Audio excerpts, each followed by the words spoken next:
Jangan lupa ya untuk subscribe pada channel ini. Teman-teman klik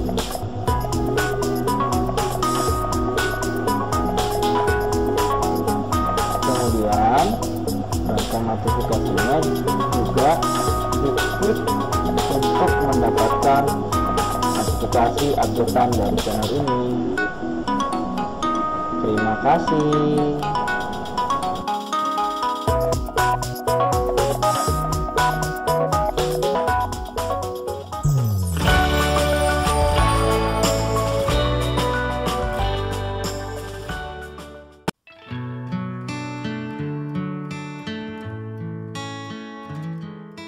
Assalamualaikum warahmatullahi wabarakatuh. Apa kabar semuanya? Pak Takim kembali lagi, semoga kalian semua selalu sehat dan berbahagia.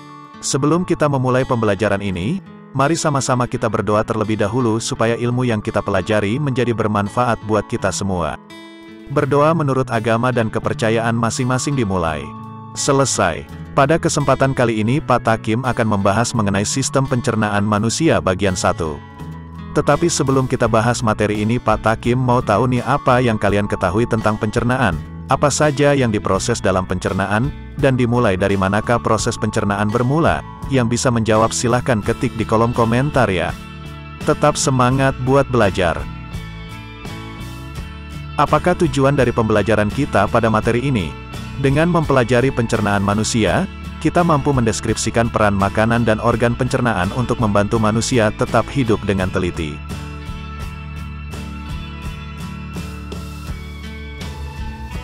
Pada sistem pencernaan bagian 1 ini, kita akan membahas mengenai kandungan makanan. Semua bahan makanan memiliki kandungan yang berbeda-beda dan bermanfaat untuk tubuh kita. Apa saja kandungan makanan yang kita pelajari? Ayo sama-sama kita simak dan pelajari bersama materi ini. Jika kalian belum memahami materi ini, silakan kalian ulang video ini sampai kalian memahaminya. Jangan lupa tetap semangat belajarnya.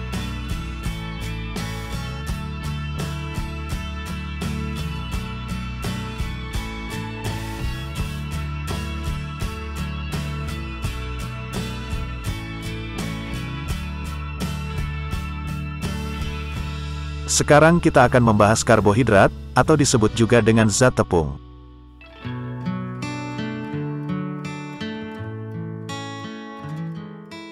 Karbohidrat atau zat tepung berfungsi sebagai sumber energi, di mana saat kita akan melakukan aktivitas kita memerlukan energi, supaya kita memiliki tenaga untuk menyelesaikan atau mengerjakan aktivitas tersebut. Termasuk kalian sebagai pelajar, energi yang didapatkan saat belajar tentu saja dari karbohidrat, yang kalian dapatkan saat sarapan di pagi hari. Oleh sebab itu kalian wajib sarapan sebelum berangkat ke sekolah supaya kalian memiliki energi untuk belajar. Berikut contoh sumber makanan yang mengandung karbohidrat, antara lain, jagung, beras atau nasi, ubi, baik ubi ungu maupun ubi yang putih, singkong,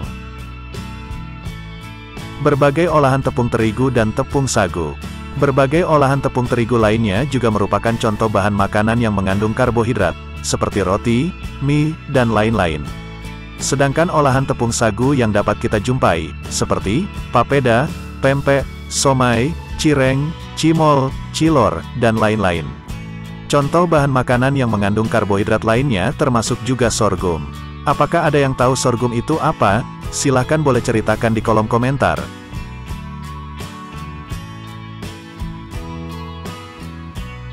Berikut jenis-jenis tepung yang mengandung karbohidrat, berdasarkan bahan dasarnya, antara lain. Beras yang diolah akan menjadi tepung beras.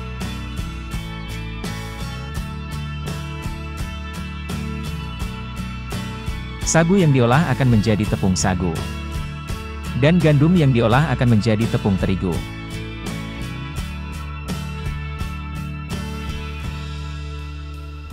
Berikutnya kandungan makanan yang mengandung protein. Manfaat protein bagi tubuh adalah berfungsi membangun dan memelihara jaringan tubuh. Jenis protein terbagi menjadi 2, yaitu 1. Protein hewani, artinya protein yang berasal dari hewan.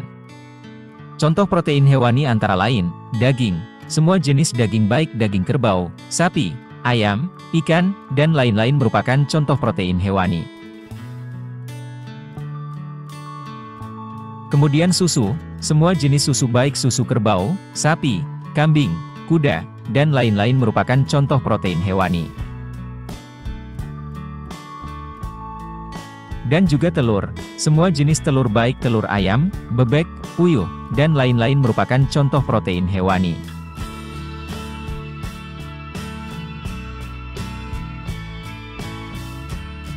Yang kedua, protein nabati.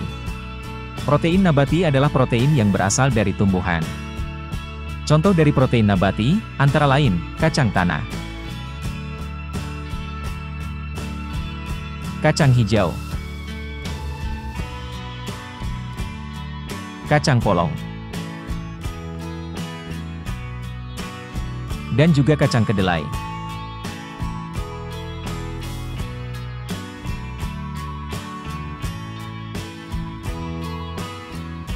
Berikut adalah berbagai olahan kedelai yang dapat kita temui sehari-hari, antara lain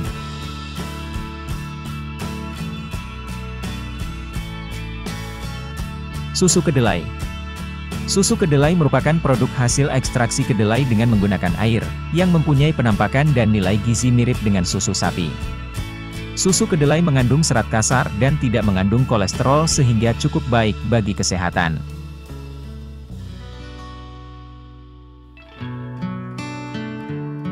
Tempe. Tempe merupakan makanan yang terbuat dari biji kedelai, atau beberapa bahan lain yang diproses melalui fermentasi bakteri Rhizopus oligosporus, yang sering dikenal dengan nama ragi tempe. Lewat proses fermentasi ini, biji kedelai mengalami proses penguraian, menjadi senyawa sederhana sehingga mudah dicerna.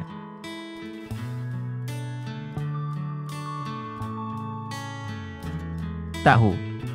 Tahu dibuat dari kedelai yang telah direndam, direbus, dan kemudian dicampurkan dengan garam dan koagulan, seperti cuka atau garam beku, untuk menggumpalkan susu kedelai, sehingga menjadi tekstur yang padat.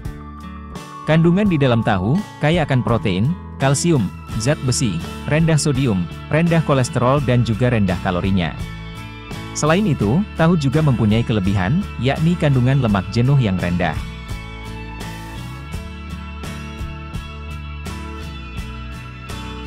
Kecap. Kecap adalah bumbu dapur atau penyedap makanan yang berupa cairan berwarna hitam yang rasanya manis atau asin.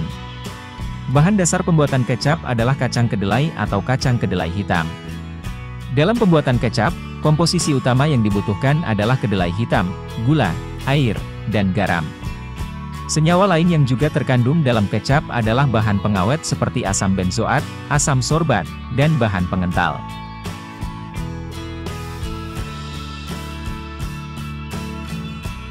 Oncom merupakan makanan yang dibuat melalui proses fermentasi dari kacang kedelai. Makanan khas Indonesia ini memiliki rasa yang nikmat dan juga kaya akan berbagai kandungan nutrisi menyehatkan. Makanan sehat ini punya benefit protein, kalsium, fosfor, dan zat besi. Pembuatan oncom sendiri sebetulnya menggunakan ampas tahu yang terdapat spora Neurospora cytophila. Spora ini memiliki warna jingganya yang khas, serta bentuk spora, konidia, yang berbentuk seperti tepung merupakan ciri-ciri khas kapang ini. Umumnya oncom memiliki rasa dan aroma yang lebih kuat daripada tempe. Selain itu teksturnya pun lebih berbulir dan agak lebih kasar. Jika tidak terbiasa, barangkali kamu kurang menyukai oncom karena aroma dan rasanya yang unik.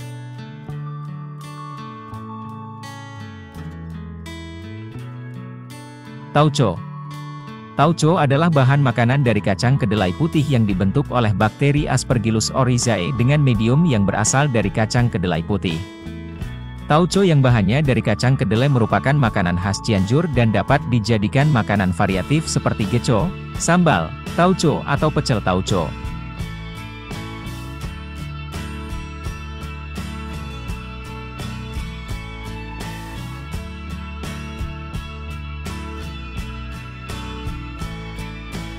Vitamin A. Vitamin A berfungsi menjaga kesehatan mata. Bahan makanan yang mengandung vitamin A antara lain adalah wortel, hati sapi, susu, paprika merah, dan melon.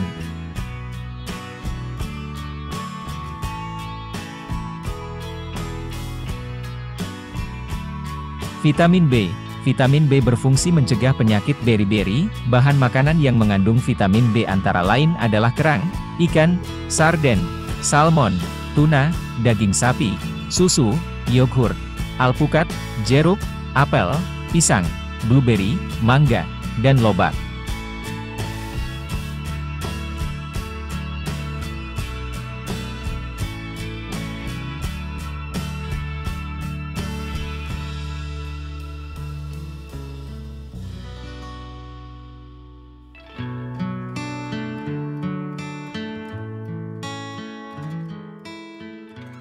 Vitamin C.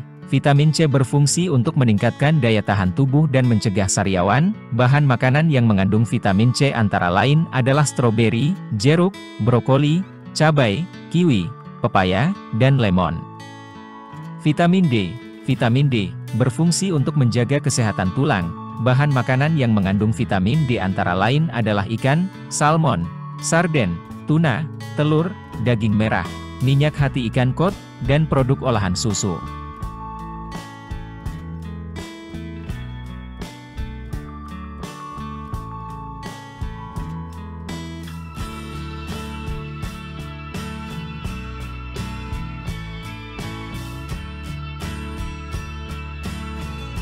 Berikut adalah produk-produk olahan susu, antara lain.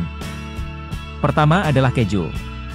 Keju terbuat dari susu yang digumpalkan dengan menambahkan bakteri Lactococcus lactis dan Lactobacillus bulgaricus. Kedua adalah yogurt. Yogurt dibuat dengan proses fermentasi susu menggunakan bakteri asam laktat Lactobacillus bulgaricus dan Streptococcus thermophilus.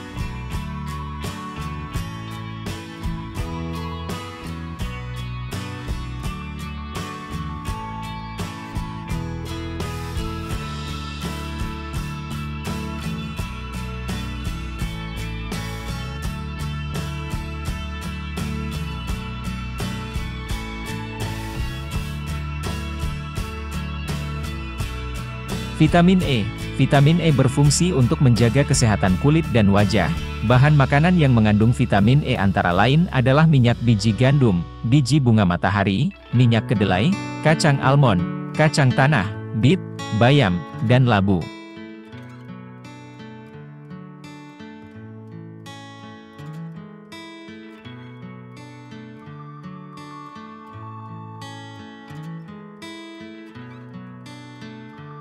Vitamin K.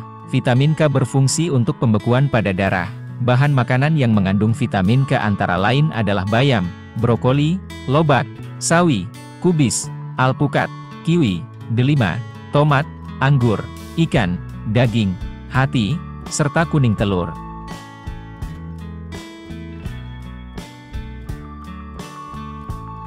Lemak. Lemak berfungsi sebagai pelarut vitamin A, vitamin D, vitamin E, dan vitamin K. Mengapa vitamin harus dilarutkan? Hal ini terjadi supaya vitamin dapat mudah diserap di usus halus saat pencernaan berlangsung. Lemak dapat dibedakan menjadi dua, yaitu 1. Lemak hewani. Lemak hewani adalah lemak yang berasal dari hewan. Contoh bahan makanan yang mengandung lemak hewani adalah pada daging, susu, dan telur. 2. Lemak nabati. Lemak nabati adalah lemak yang berasal dari tumbuhan. Contoh bahan makanan yang mengandung lemak nabati adalah pada kacang-kacangan, minyak goreng, minyak kelapa, dan alpukat.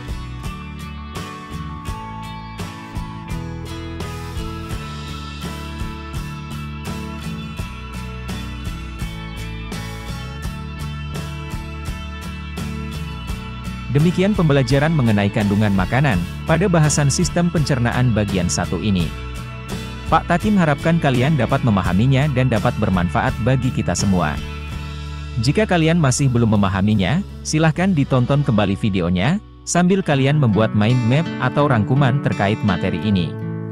Selamat belajar dan tetap semangat, dan sebelum kita akhiri mari sama-sama kita berdoa terlebih dahulu, supaya ilmu yang Pak Takim ajarkan bermanfaat buat kita semua. Berdoa menurut agama dan kepercayaan masing-masing. Dimulai, selesai, jangan lupa klik subscribe, like, dan klik lonceng notifikasinya, supaya jika ada pembaruan di kanal ini kalian bisa mengetahuinya. Sampai jumpa pada video-video berikutnya.